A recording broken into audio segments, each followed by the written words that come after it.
Chapter 32. Joe. Dylan Samarine jumps out of a black Mercedes 3 cars down the line.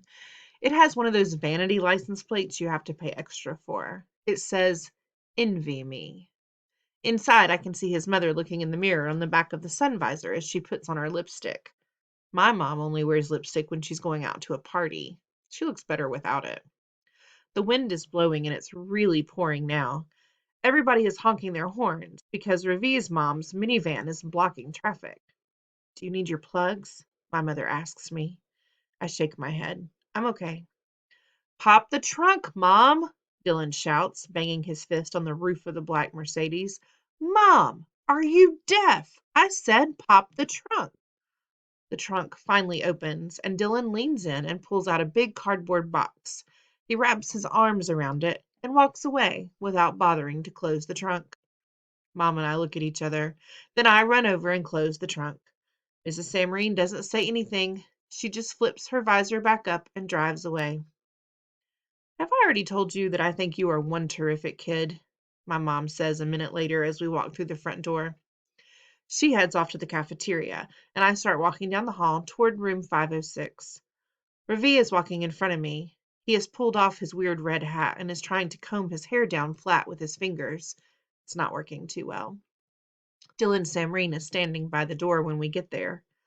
"Morning, ladies," he says, flashing one of his evil crocodile grins. "Welcome back." We both ignore him. Ravi goes straight to his desk. I notice he's carrying a small package wrapped in the same kind of brown paper his math notebook was covered with. I put my hand in my pocket and feel the little glass dish. It had seemed like such a good idea when I told my mom about it in the car, but now I'm not so sure. What if nobody gets it?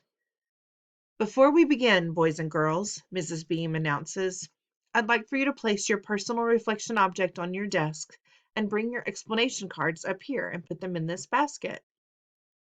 There's no turning back now. I hang up my raincoat and carry the glass dish over to my desk.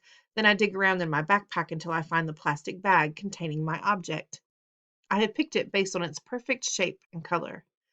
After examining it carefully to make sure it hadn't cracked or chipped on the way to school, I put it in the dish and take the index card with my sentence written on it up to Mrs. Beam.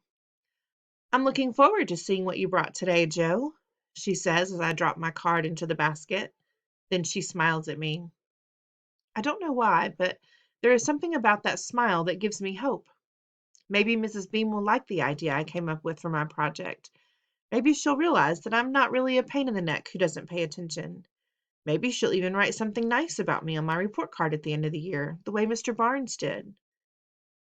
But apparently none of those maybes are supposed to happen, at least not to me, because when I get back to my seat, the little glass dish is empty.